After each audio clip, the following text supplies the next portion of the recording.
আমাদের মুসলিম উম্মা একটা দুঃখী উম্মা, নেতৃত্বহীন উম্মা। বলিষ্ঠ নেতৃত্বের অভাবে এদিক থেকে লাথি মারলে আমরা এদিকে যাই, এদিক থেকে মারলে এদিকে যাই। শুধু একটা স্ট্রং লিডারশিপের অভাব, ঠিক কিনা বলেন? এই যে আমাদের রোহিঙ্গা ভাইয়েরা 10 মিলিয়ন আসছে, ওনারা এখন 1 মিলিয়ন আসছে, 10 লাখ, এখন বোধহয় 2 মিলিয়ন প্লাস হয়ে গেছে বা 3 মিলিয়ন হয়ে গেছে। আমি গত মাসে গিয়েছিলাম রোহিঙ্গা ক্যাম্পে দেখার জন্য তাদের কি অবস্থা। এমন মানবতার জীবনযাপন তারা করতেছে। ধর্মে তারা কোন ধর্মের বলেন তো? আমাদের ভাই, আমাদের বোনেরা, তাদের কোনো সলিউশন নাই। কাশ্মীরের ভাই বোনদের কি অবস্থা দেখেন তো। আর গাজার অবস্থা নাই বা বললাম।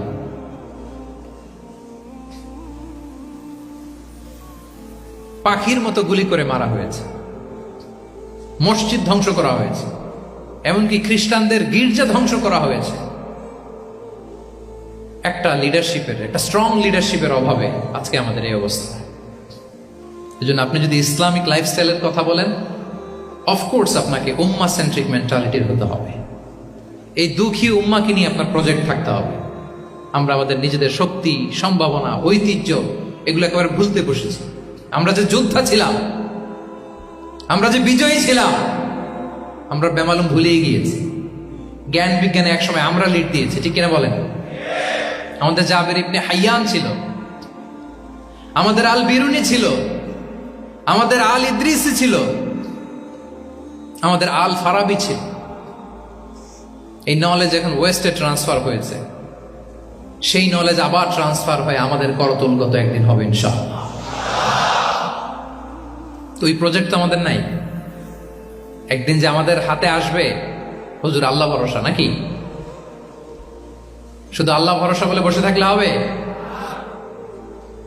সেলফ সেন্টার্ড হওয়া যাবে না, উম্মা সেন্ট্রিক আমাদেরকে হইতে হবে। উম্মার জন্য আপনার হৃদয়ে একটা দরদ থাকতে হবে।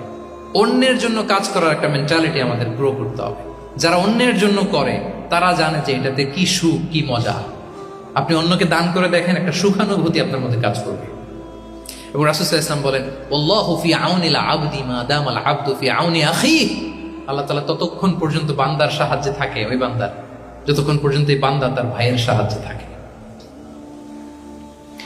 এজন্য আমাদের প্রতিটি কাজে, পদক্ষেপে আমাদের নির্যাতিত ভাইয়েরা যেন তারা আমাদের চিন্তায় থাকে, তারা যেন আমাদের দোয়ায় থাকে, আমাদের সহযোগিতায় থাকে, এবং উম্মার জাগরণে যেন নিবেদিত হয় আমাদের সকল এফোর্ট, সকল প্রজেক্ট, সকল প্রচেষ্টা।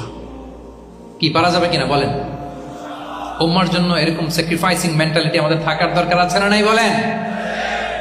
তাহলে উম্মা সেন্ট্রিক মেন্টালিটি আমাদের করতে হবে সম্মানিত সুধী মণ্ডলী।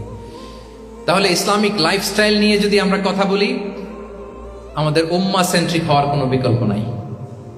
আমি যদি পুরো আলোচনার সামারি করি, তাহলে বলতে হবে, শুরুতে আমি যেটা বলেছিলাম যে এখানে পিক অ্যান্ড চুজ করে ইসলামিক লাইফস্টাইল অ্যাডাপ্ট করার আমাদের কোনো সুযোগ মনে আছে? যে কথা দিয়ে শুরু করেছিলাম, পিক অ্যান্ড চুজ করা যাবে মন মতো না, পুরোটাই মানতে হবে।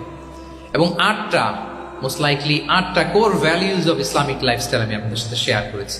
একটু যদি রিকল করি, 1 নম্বরে কি বলেছিলাম বলেন তো? হালাল, হালাল মেনটেন করতে হবে, হারামের সাথে আমাদের কোনো সম্পর্ক। 2 নম্বরে প্রোডাক্টিভিটি। 3 নম্বরে ফিতরা বেসড লাইফস্টাইল হতে হবে। 4 নম্বরে মডেস্টি। 5 নম্বরে হতাশ হওয়া যাবে না, মনকে তুমি বুঝিয়ে বলো আল্লাহ আছেন আমার সাথে, অপটিমিজম। তারপরে আল্লাহর উপর ভরসা করা, গ্রেটফুলনেস। 7 নম্বরে কোনো কিছু না করে, হ্যাঁ, সবকিছু করার পরে, মাশাআল্লাহ, অ্যাবসলিউটলি রাইট আনসার। সবকিছু আমার সাধ্যের সবটুকুন করার পরে কি করব? কার উপর তাওয়াক্কুল করব, এবং আমরা উম্মাহ সেন্ট্রিক চিন্তা লালন করব, উম্মাহ কেন্দ্রিক। পারা যাবে তো? এই কোর ভ্যালিউজ গুলো যদি আপনি মেনটেন করেন, this would be the Islamic lifestyle. সম্মানিত সুধী, ইসলাম আমাদেরকে যে লাইফস্টাইল প্রেসক্রাইব করেছে, সেই প্রেসক্রাইব লাইফস্টাইলে আমাদেরকে সাবস্ক্রাইব করতে হবে। এর বাইরে মুসলিমের কোনো লাইফস্টাইল থাকতে পারে? এর বাইরে অন্য কোনো লাইফস্টাইল আল্লাহর কাছে গ্রহণযোগ্য হতে পারে? আল্লাহ তাআলা আমাদের সবাইকে কথাগুলো বোঝার ও আমল করার তৌফিক দান করুন।